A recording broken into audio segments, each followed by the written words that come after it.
पवित्रता की शक्ति से जीवन सुंदर बन जाता है।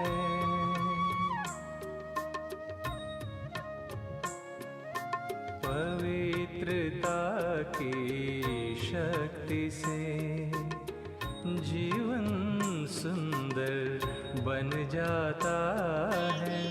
आनंदमय हो मधुर मन, आनंदमय हो मधुर मन, मुस्कुराता है सफलता का द्वार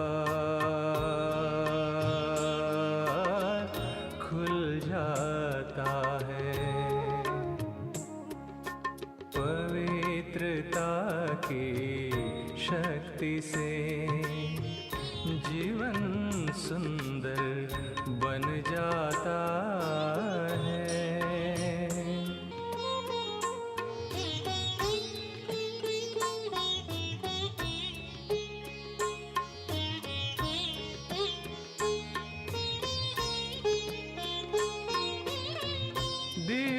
चमक चेहरों पे लाए, मंजिल पर सहज पहुँचाए।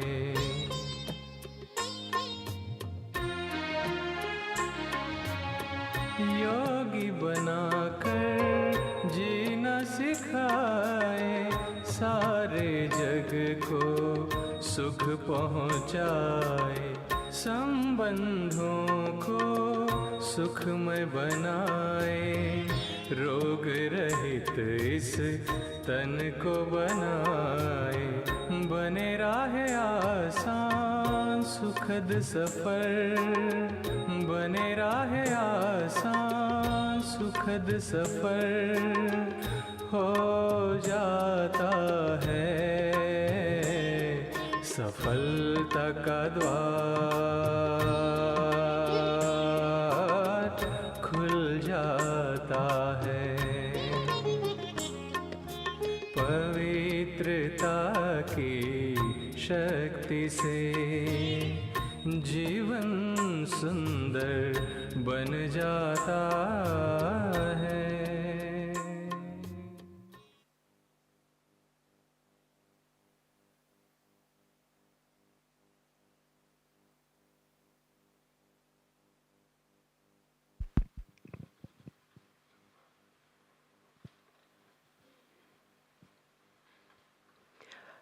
Om Shanti, and a very warm welcome and a sweet invitation to move forward. Come, come, come. This is a session on the depth and subtlety of purity, a class and yoga experimentation from 7 to 7:30. So please do come forward. And welcome to those online watching across the world. Our speaker this evening is Sister Shilu. Just raise your hand and give a wave if you are meeting Sister Shilu again. And who met Sister Shilu yesterday to get their wedding ring? Anyone? Yes, congratulations. So celebration for Shivaratri and your wedding day. And that's how I remember Sister Shilu actually, from my first Madhuban ring. But Sister Shilu has a vast history of service to the Yagya. She first came across the Brahma Kumaris at the tender age of 12 when, in 1960, and she was encouraged to study, and she graduated in science in Mumbai and then surrendered. And from 70 to 74, she served in centers in India, in Mumbai, and in Bangalore and Hyderabad, and she also served in Kathmandu. And then in 76, Baba sent her to the continent of Africa, and she helped lay the foundations for the centers in several African countries and Mauritius. And then in 1976, instead of Shilu Ben going out to the world, Baba said, you stay and I'll send the world to you. And so she's been in Mount Abu since then. And for many of us, me included, a welcome sight, because she's there for us in the global office. And we really feel at home when we meet Sister Shilu. She's fluent in English, Sindhi, and Hindi. And she has that very special role of being the one who translates Avyat Bapdada into English. And so many of us heard that voice before we saw the face. Who heard Sister Shilu's voice before they saw the face when they came to Madhuban? Lovely. Now, Sister Shilu coordinates the education wing and the Raj Yoga intensives, where thousands of people come to study Raj Yoga. And she's also a very popular speaker for smaller groups of double foreigners, IPs, here in Abu and in the media as well. 8 channels I counted, and so a very popular voice. She's traveled to 60 countries worldwide and giving that message of the value of a meditative life and a values-based life, and helping people make those steps towards a Raj Yogi life. So, without taking up any more time, let's welcome Sister Shilu for this topic of the depth and subtlety of purity. Thank you.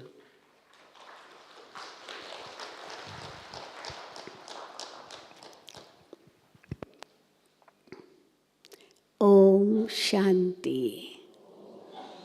Om Shanti. Om Shanti. Dadi Janki used to say this 3 times, Om Shanti, 3 times, and then give the meaning of it. Who am I? Whom do I belong to? And what am I supposed to do? I am a peaceful soul. I belong to the ocean of peace, and I'm supposed to spread peace in the world. So today, the topic is the depth and subtlety of purity.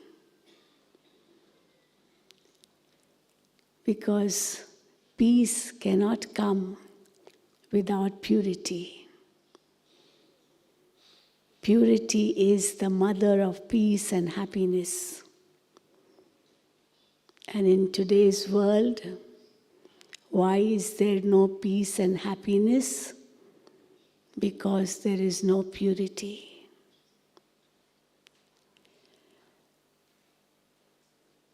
And because there is no purity, this world has become a veritable hell. In Golden Age, why was there peace and happiness? Because there was purity.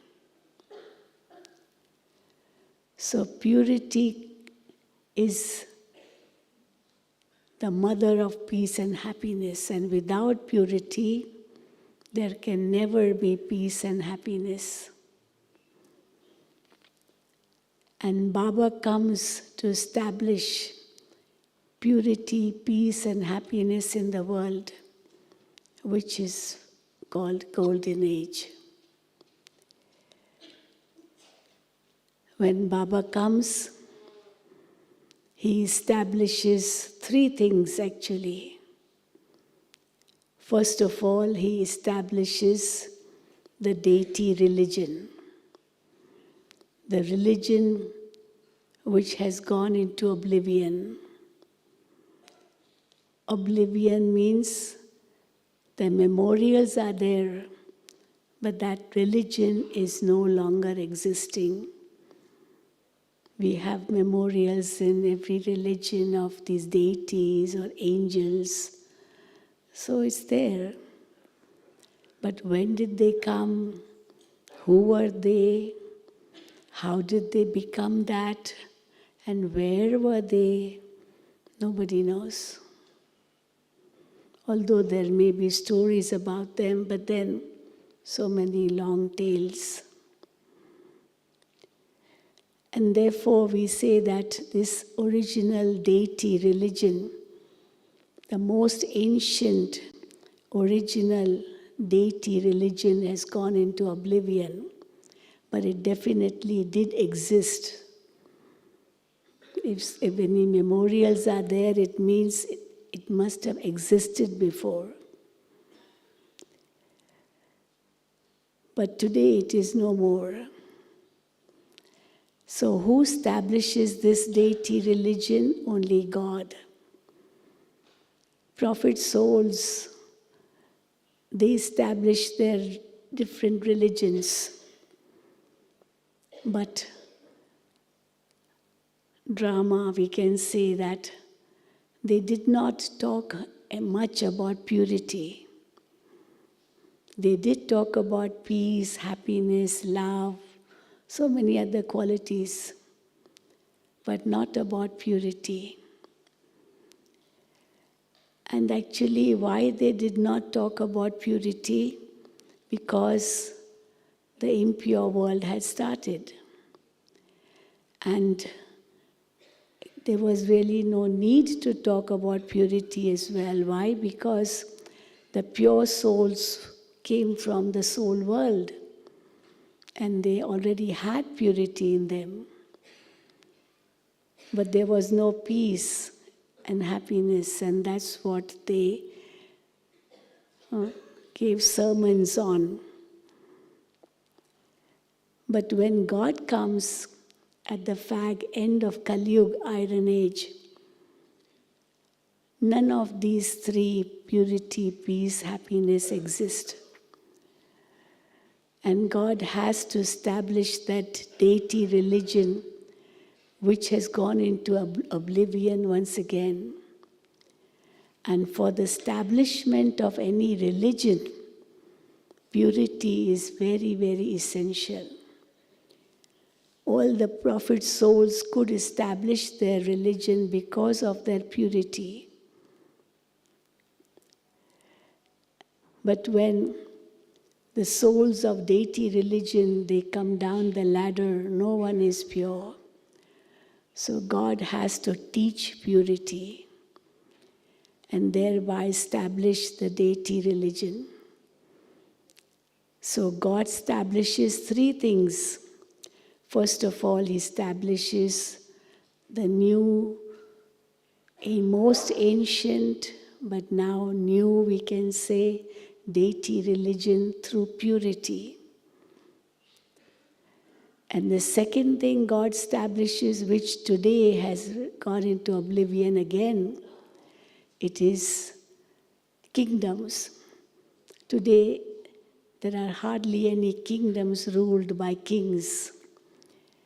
There is democracy, people ruling over the people on the basis of votes. Kingship is hardly there. Even if there are the kings, but they're all namesake. They don't have any power. So God establishes a kingdom.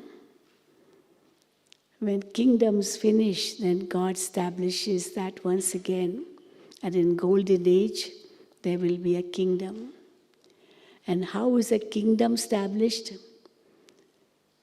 Religion is established on the basis of purity. And the kingdom is established on the basis of,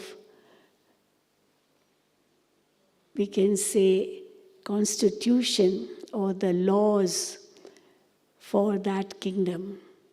So laws are made, and everybody has to abide by those laws. And therefore, when Baba comes, he not only emphasizes on purity, but he also emphasizes on the different maryadas, disciplines, principles which are needed for the kingdom. But then all are not able to follow these disciplines, principles, or maryadas 100%. And on the basis of that, so many different status is created in the golden age. Some who follow all the disciplines accurately, all the principles accurately, then they become kings and queens. And those little less, then they become subjects. And those who hardly practice it, they become the servants. So that's how status is created in a kingdom. But again, Baba says, Although in Kali Yuga there were kingdoms, but in Kali Yuga there was no happiness and peace. Also already, although there was different status was different, but no peace and happiness. Neither the king nor the subjects, none of them have peace and happiness. But in Golden Age, although the status is different for each one, but everyone has peace and happiness because of purity. So purity is the basis for establishment of a religion and also for establishment of a kingdom. And thirdly, God comes and establishes a family, pure family life, because this world runs only on a family. Many renunciates came in this world, but through renunciation, the sannyas religion, which was like a branch of the kalpa tree, no family was established. On the contrary, they left their family to become sannyasis or sages or saints.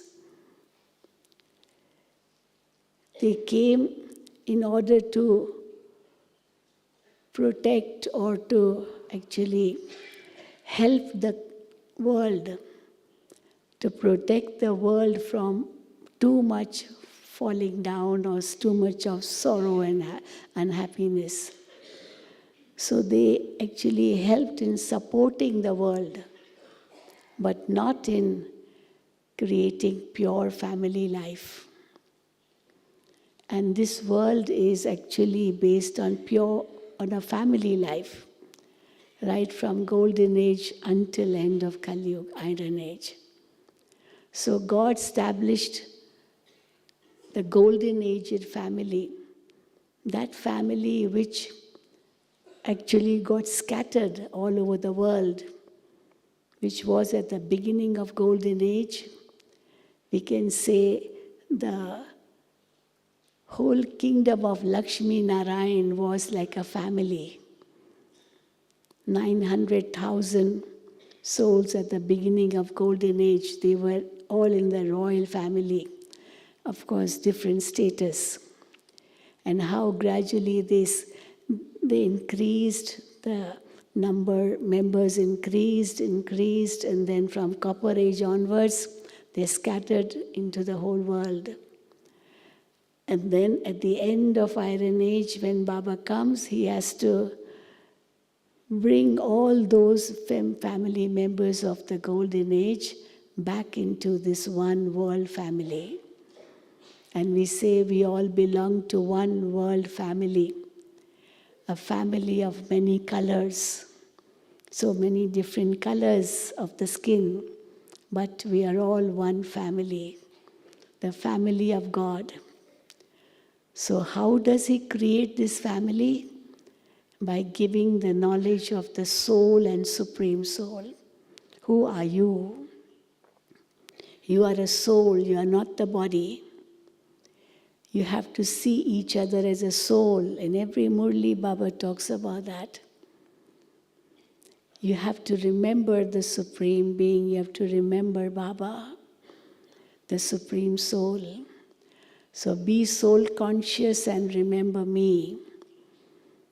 This is how that one world family will come close to each other again, with Baba as a magnet. And that magnet being pulled, or magnet pulling all the needles into that one family of God. So Baba gives the knowledge of the soul, and whose children are you? You are the children of one Father. And therefore you're all brothers and sisters. So through this knowledge, Baba establishes the new world, a new family, a pure family. And then pure family life comes into existence from golden age. But again, the basis is purity. That is why Baba emphasizes so much on purity.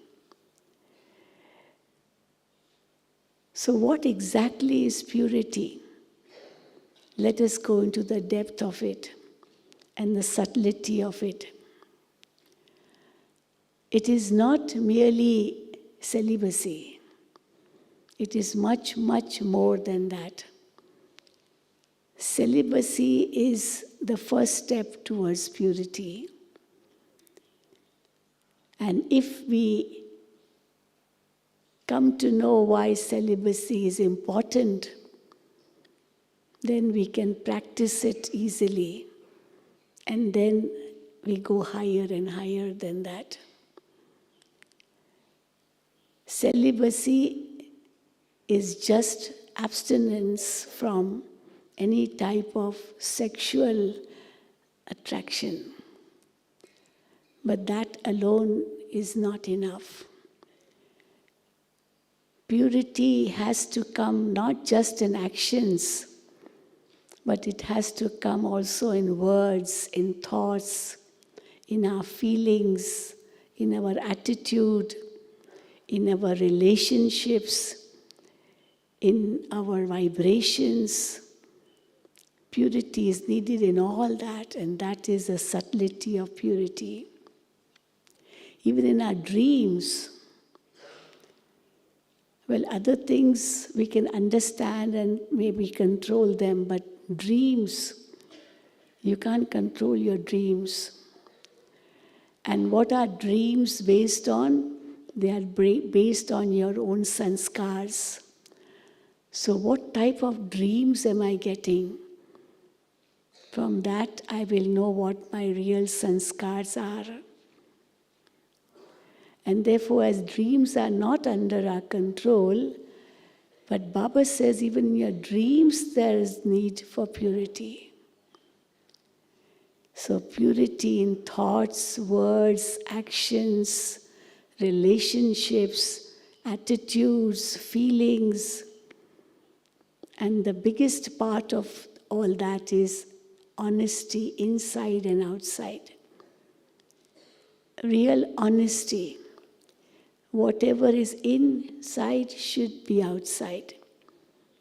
If inside I'm something else and outside I'm something else, definitely that is not purity. It is true honesty. It is true truthfulness. And that is why the highest word used is truth. What is truth? God is truth, we say. God is love, we say. So God is truth, and He teaches that truth. And purity is part of truth. Because in my original nature, I am a pure soul. So I come back to my original nature, the truth of purity. And purity is not just internal, also external. Because whatever is inside will come outside too. It will definitely come outside, however much you may hide. But one day it will be revealed. That is why there is a very beautiful saying, watch your thoughts, for one day they will become words. So whatever you don't want to say to others, don't even think about that. So watch your thoughts, for one day they will become words. And watch your words, for one day they will become actions. Because whatever you say, you will definitely do it one day. And watch your actions, for one day they will become your habits. Because actions done repeatedly become habits. Watch your habits, for one day they will become your personality. Your habits create your personality. Personality is not just wearing good clothes or speaking nicely. It's part of personality, no doubt, but true personality is your thoughts, words, actions, attitudes, feelings, your behavior, everything. All that comes in personality. And the inner personality will reflect your external personality. So external personality, if it is not internal too, then that personality is not true personality, it is an illusion. So watch your personality, for that will form your destiny. Your destiny will depend on your inner personality. You know, there's a very interesting saying. It is said that God made man, but a tailor made a gentleman. God made man. When a child is born, he is born without clothes, no? He doesn't have clothes when he's born from the womb of a mother. He's without clothes. But then a tailor makes clothes for him. And one day he wears a beautiful suit and he looks so handsome, so beautiful. So God made man and a tailor made a gentleman. But oh gentleman, ask yourself, how gentle are you? How gentle are you?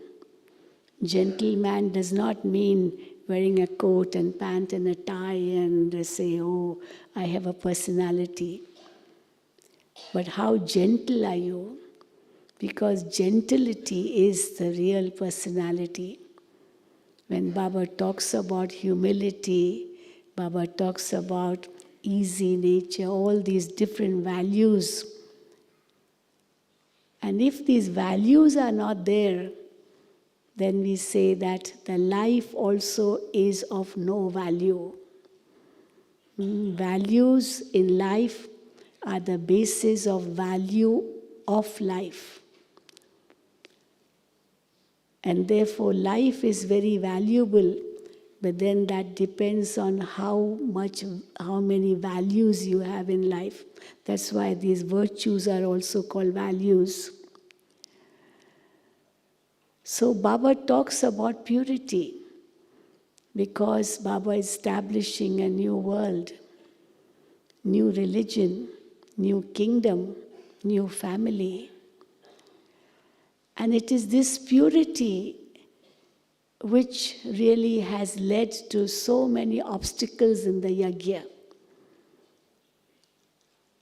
In the yajna, right from the beginning, purity was the first thing Baba told us. Children, be holy, be yogi.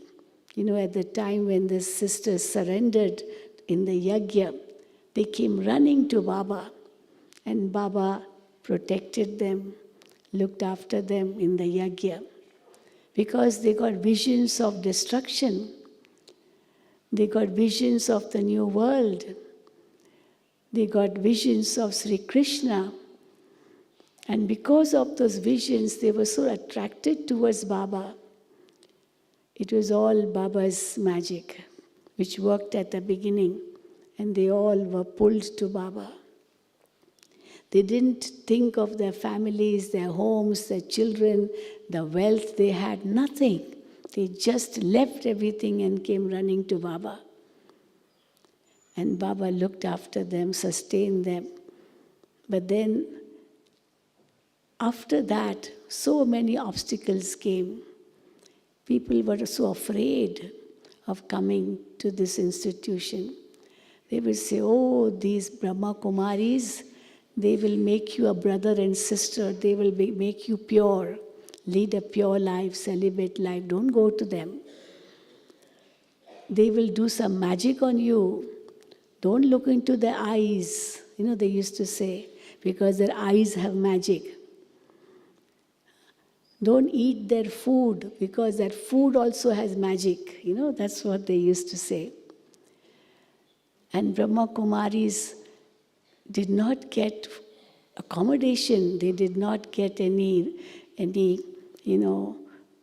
apartments for making centers. No, we won't give to the Brahma Kumaris. They break households. So much was spoken against the Brahma Kumaris. And many came and told Baba, Baba, this knowledge is so good, but this celibacy, that is an obstacle. If you remove this celibacy from your syllabus, from your disciplines, then you will get hundreds and thousands and millions of people in this organization, because it is very good. But Baba said, no, that is a basis. How can I say, okay, don't worry, okay, you may not be celibate. Celibacy is a must, because God is establishing a deity religion. And for establishment of a deity religion, purity of thoughts, words, actions, all this is an essentiality. And therefore it is a must. And this is why so many obstacles came. But Shiv Baba, the first thing he did was make everyone take a pledge, a vow. I will lead a pure and yogi life. And see, in yesterday's Avyakt Murli too, Baba spoke about the vow of purity. On the path of devotion, on Shivratri day, Shiv Jayanti day, people keep a vow, they abstain from food. But just abstaining from food is not enough, and that they do only for one day, that's all.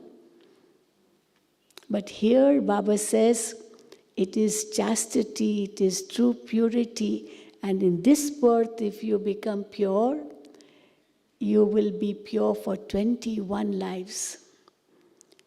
Basis is this one birth of purity, in which God is establishing a pure deity religion. So Baba takes us so far.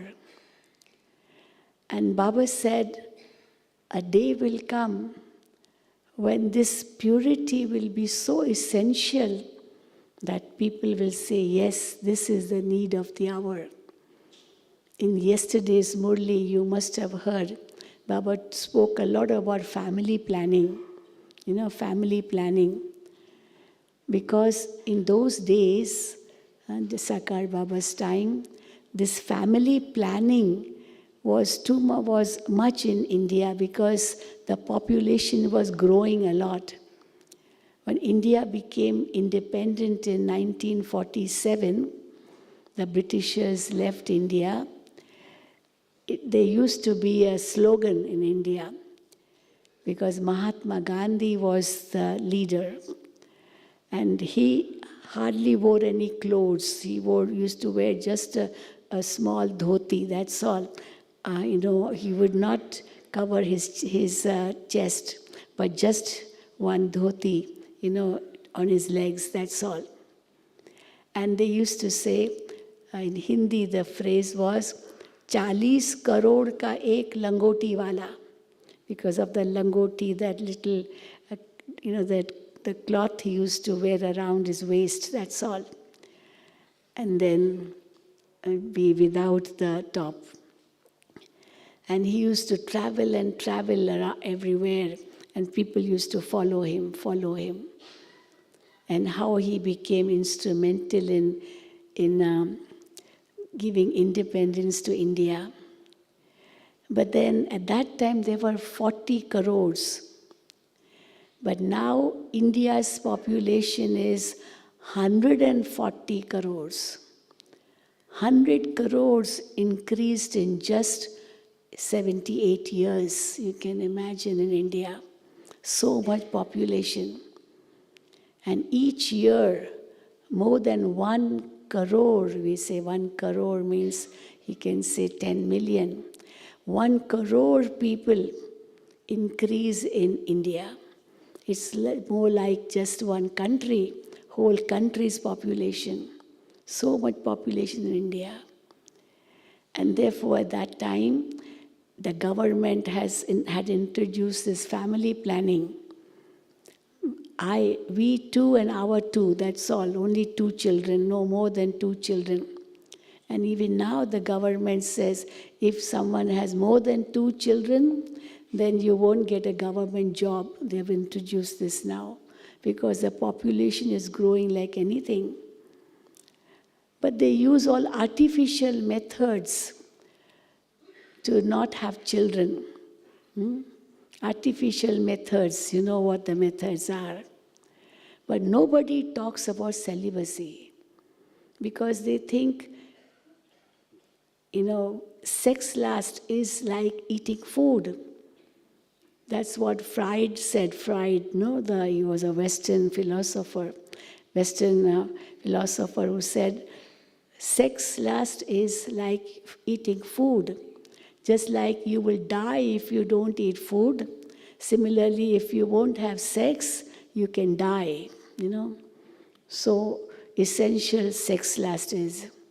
And sex, of course, is the cause for children to come into this world, for population to grow. But nobody spoke about celibacy, no one. Not even the prophet's souls. But from Copper Age onwards, population did increase. Nobody spoke about yoga power, that you can get children through yoga power too. They spoke only about sex, that's all. That was the only method through which they could produce progeny. But when God came, He said, now you have to lead a celibate life. No more essentiality of any more children. Why? Because you have to lead a pure life. Anyway, this world is going to finish. Where is the future of the children who are being born now? There is so much of chaos in the world, so much of sorrow and suffering. And Baba does not want this world the population in the world to increase further.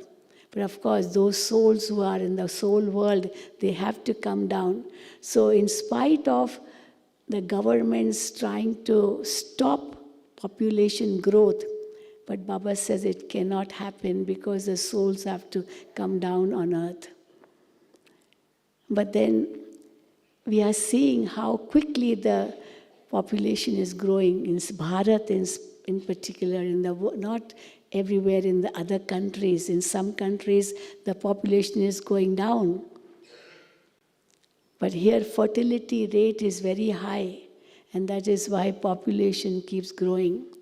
But then to stop that, Baba says, the highest method is purity, celibacy. But not just celibacy, go higher than that. And in Bharat, celibacy is given importance a great deal. When people become sannyasis, they give up their household, they give up their families, they give up their wife, and they go and live in the ashrams and lead a celibate life. So there's a very interesting story. I don't know how much true it is, but it's in the scriptures.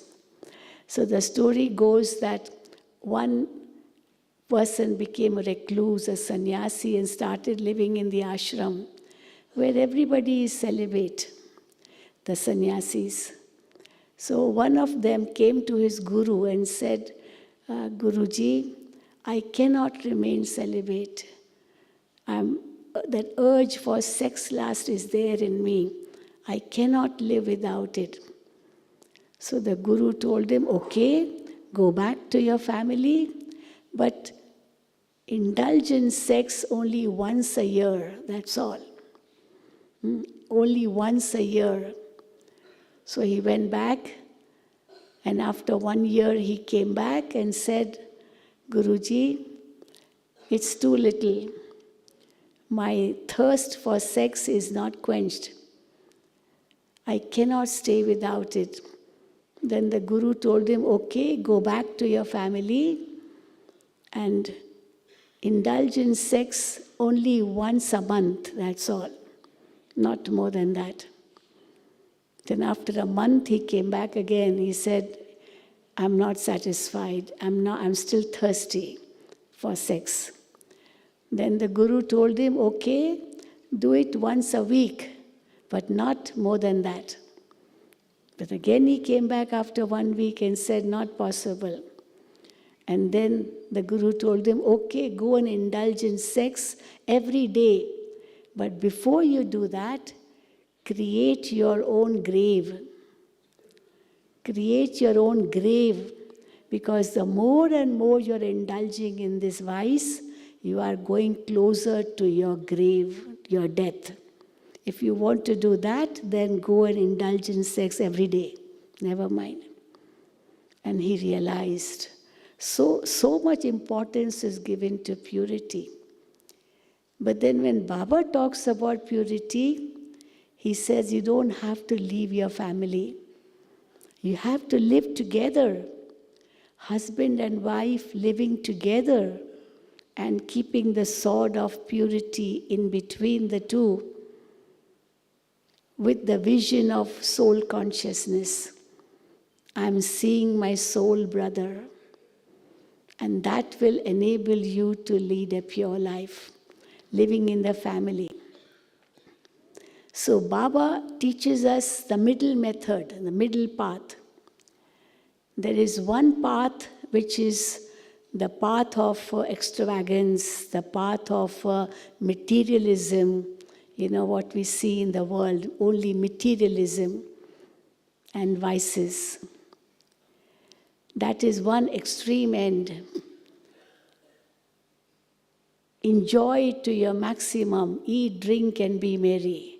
You have only one life to live. That's what it is said. And therefore, this is the time to enjoy. Don't think of the future. Don't think of the past. Live in the present only.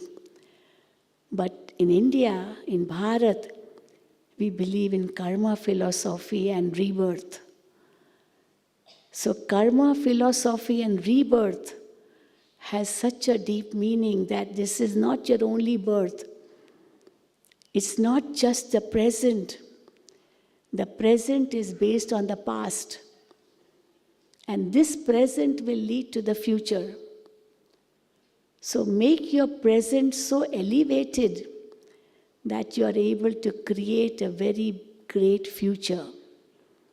Because it is all the three aspects of time which we have to understand. And the cycle is based on that. Karma philosophy and rebirth. So Baba has taught us this, that you have to neither be so materialistic that you think eat, drink and be merry. That's all. You have nothing else to do. This is the only moment to enjoy. Nor does Baba tell us to renounce everything and become a sannyasi. No, you don't have to leave your family. Many say, then why did those at the beginning leave their families? Why did Baba allow them? Baba allowed them because a foundation was to be created. A foundation. And then for 14 years, our dadis did tapasya in Karachi. So in those 14 years, they became so strong. The foundation became so strong that after that, this organization could grow. It was Brahma Baba who dedicated, who surrendered his body, mind, wealth in the yajna and willed all his property in the name of 8 sisters. They became trustees, and Baba was detached and loving. And how they ran the yagya. Baba put the sisters in the front. So that was the foundation. But now Baba does not allow to leave your family. You have to look after your family, you have to look after your children, you have given birth to your children, so you have to sustain them. Parents have to sustain their children. No, they have given birth, so they have to sustain. So you have to live in your family, but how you should live in your family? Like a trustee, considering everything to be of Baba's. This body belongs to Baba, the mind belongs to Baba, the wealth belongs to Baba, everything belongs to Baba. The sannyasis renounced everything because they considered everything to be Maya. Maya, they say. They say wealth is Maya, so we don't touch wealth. And Baba says wealth is not Maya. Wealth is needed in life, no? Without wealth, what will you eat? Where will you stay? What will you wear? So food, clothing, shelter are needed, and for that you need money. So wealth is not Maya, but the greed for wealth, that is Maya. So greed is Maya, not wealth is Maya. Then the sannyasis say children are all Maya, children. So they leave their family, they leave everything. They don't want to take any responsibility of their children, which they have created. They say it's all Maya. But Baba says, no, children are not Maya. They are so sweet, so pure. How can you call children Maya? But yes, attachment towards them, that is Maya. So greed is Maya, attachment is Maya. Then the sannyasis, why they leave their family? Because they say a woman is Maya. Woman is a serpent, a female serpent, a snake. She bites. That's what they say. A woman is like fire, and man is like a pot of ghee, pot of butter. If butter goes near fire, what will happen? What will happen? It will melt, no? So if a man goes in front of a woman, he will be attracted. And therefore, many of them don't even see the face of a woman. I have seen many ashrams where sannyasis, they give lectures, sermons. But women are not in the front. Women are behind, back. There's a wall with with holes. And the women are in darkness, sitting in darkness, and they are watching the Guru through those holes. But the Guru can't see them. They can see the Guru, but he can't, because the light is only on men, not on the women who are sitting in darkness. Because a woman is considered to be a doorway to hell. I read a book, how sannyasis, they renounce, they have hatred for sex, they have hatred for family, they have hatred for a woman. So there was a book, and in which it was shown a very beautiful woman, very, very beautiful, beautiful clothes, very pretty, And then the second photo was of a skeleton, And at the bottom it was written, loving a woman physically or indulging in sex with a woman is like falling in love with a skeleton. Will you fall in love with a skeleton? Would you love a skeleton? How can you? No skin, no muscles, no, what is a skeleton? It will crush even if you touch it. So this is how they used to have, hatred for a woman. But what does Baba say? Baba says a woman is not a doorway to hell, but a woman is a Shakti. A woman is a Shakti, Shiv Shakti. Because in Bharat, Shaktis are worshipped. Women have been worshipped in Bharat. And that's what Baba says. Lakshmi comes before Narayan. Radhe comes before Krishna. Sita comes before Ram. So a woman comes before the man. But, later on how it changed. It became Mr. and Mrs.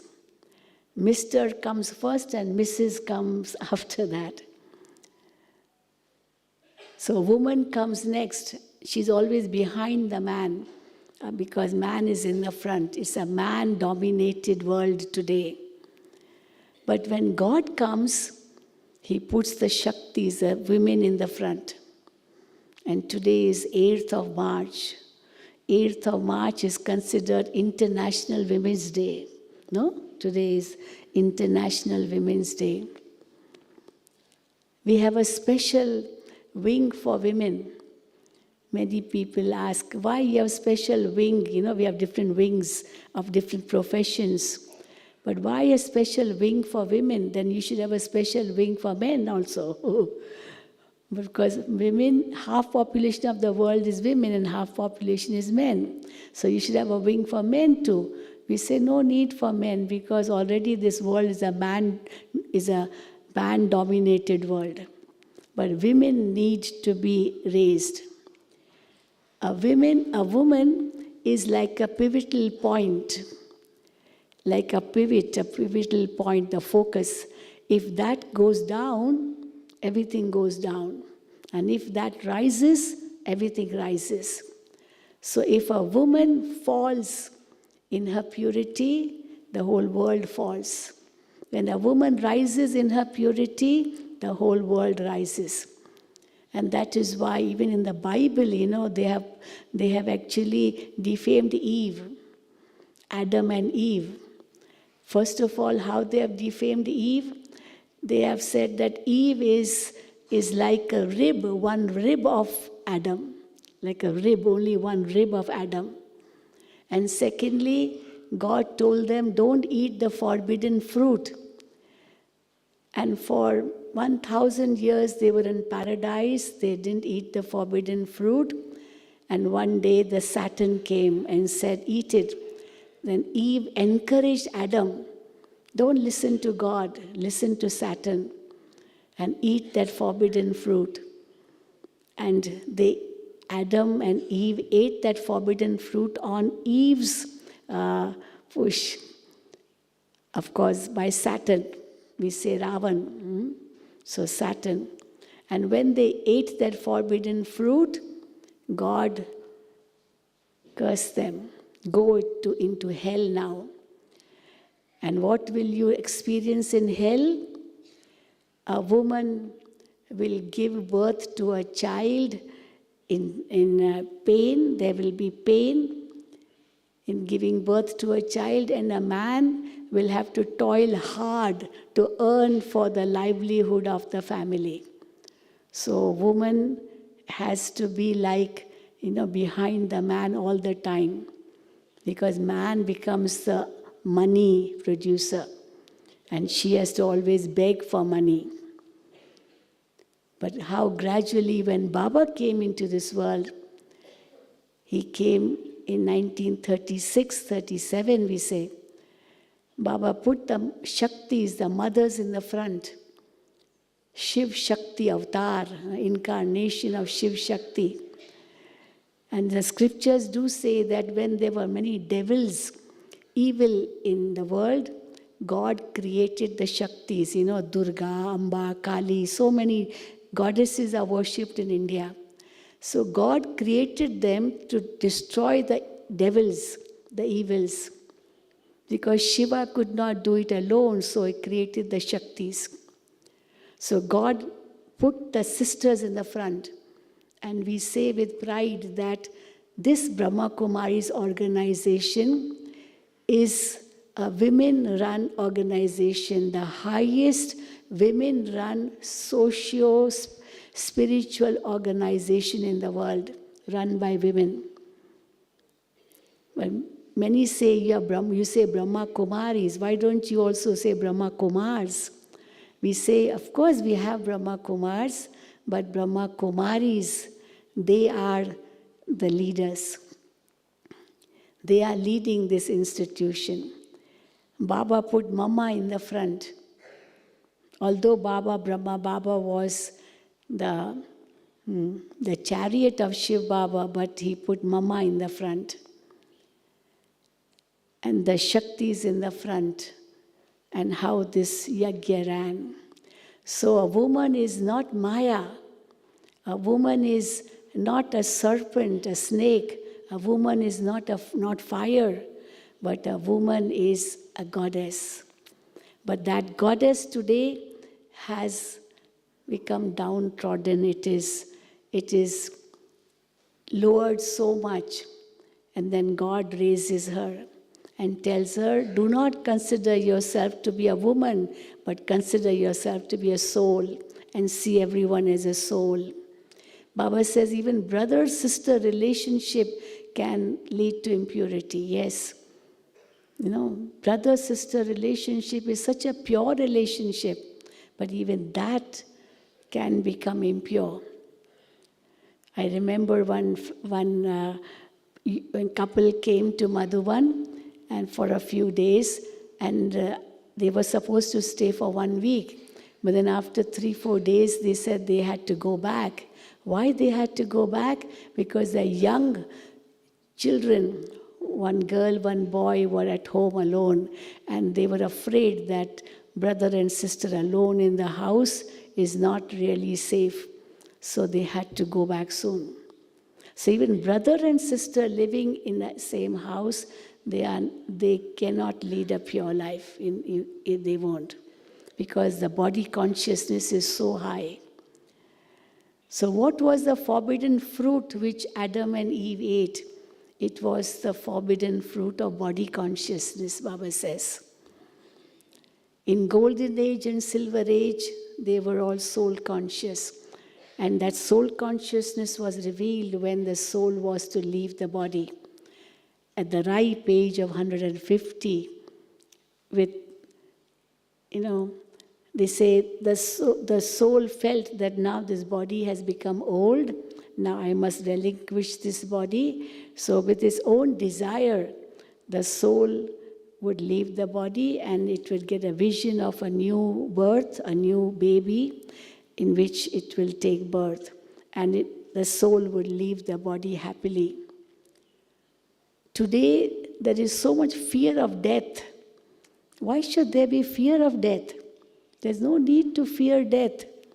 Because what is death? Death is just changing your costume, that's all. You leave one costume and wear another costume. So death means leaving the costume. And birth means taking a new costume. Why should you be afraid of changing your costume? But today people are afraid of death. Why are they afraid of death? For 5 reasons, we say.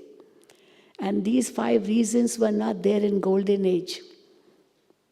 The first reason is body consciousness. I will die. I will die. And Baba says, you never die. Gita, the scripture Gita, the second chapter of the Gita is all on the soul. Because when God tells Arjuna to use his bow and arrow and kill these relationships, kill. He said, how can I kill them? And God gives him the knowledge of the soul. You cannot kill them because they won't die. This is only physical body. You are a soul, so you can never die. So knowledge of the soul is given in the Gita, the second chapter. So the first thing Baba gave was to give knowledge of the soul at the beginning of the yajna. So see everyone as a soul. So there's no fear of death. I never die. I was never born. And this is the truth. It's only change of costume. The second fear of death is the fear of losing whatever possessions you have. The fear of losing those possessions, your house, your money, your wealth, whatever, of losing that. Because when you die, everything will be left behind. You brought nothing of them and you will not take anything of them. So losing that makes them afraid of death because they have so much attachment to it. So first is the body consciousness, the ego of the self. The second is the attachment to possessions. And the third is attachment to people, relationships. You know, it's easy to forget your wealth and all that, but relationships, where there are karmic accounts, it's so difficult to forget them at the time of death. And Baba teaches us to practice that beforehand. All your relationships are with Baba. And for finishing attachment to possessions, always think that I'm only a trustee of them. They all belong to Baba. So no attachment to possessions, no attachment to people. And therefore, when you leave the body, you go in Baba's remembrance. And the fourth reason of death, fourth reason for, fear of death is the fear of the future. Because they know that they are a soul, and so there is a maybe to travel, where to travel to. You'll go to heaven or you go to hell. But then fear of death is because of the future. What will happen in the future? So fear of that ignorance of the future makes them afraid of death. And the fifth fear is the fear of all the sinful actions they have done in their life. Because at the end, all those actions come in front of their eyes. And they know that they have to be punished for those sinful actions. God is there to give justice to all. There is justice in God's home. There's no injustice. So each one will get justice. The day of judgment will come when you will all be judged for your actions.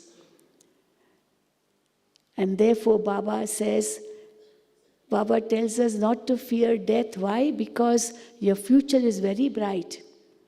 You do righteous actions in this life, and thereby you make your future so bright that for 21 births, you will not experience any sorrow. And you create such good karmic accounts. The righteous actions you accumulate, which you carry with you. Those who have committed only sinful acts, they will not carry those sinful acts also with them. They'll have to be punished and they have to finish their sinful acts. So Baba says now you have to finish all these sinful acts through yoga power. You have to destroy them. You have to go above them. Through yoga power, you finish all your karmic accounts, your all past sinful actions. You burn them. And then you accumulate righteous actions which you carry with you. And they will accompany you to golden age. And those who have not done any righteous actions in life, and they have committed only sinful actions, they will be punished, and through punishment, all those sinful actions will be absolved. And you absolve your sinful actions through yoga power. So there are two ways to finish your karmic accounts. One is through yoga power, and the other is through punishment power. So you decide what you want to do. Yoga power is with love for God, all relationships with God. And punishment power is through sorrow and suffering. So how do you want to finish your accounts? So at this time of the confluence age, Baba says, don't create new karmic accounts. Whatever you have already, finish them. You don't leave them. Don't leave them, don't renounce them. Live with them, but don't create new karmic accounts. Okay. Don't create new karmic accounts. And thereby finish everything, have all relationships with one Baba. So this is the subtlety and depth of purity. Okay? Understood? Yes? Did everyone understand? Yes. So that's how far Baba wants us to go and be in that state of purity. And thereby return home with Baba in Baba's canopy of protection, sitting on Baba's eyelids and flying with the wings of zeal and enthusiasm, and then returning home with the Father. Okay. So now, having understood all this subtlety of purity, let us sit in Baba's remembrance and think of the self as a pure soul. Go back to your original state of consciousness. Okay, Om Shanti. Om Shanti. And a big thank you to Sister Shilu. And an invitation for those who need to take the bus to Pandav Bhavan to quietly make your way to the transport department. And the rest of us, let's enjoy going into that state of pure thought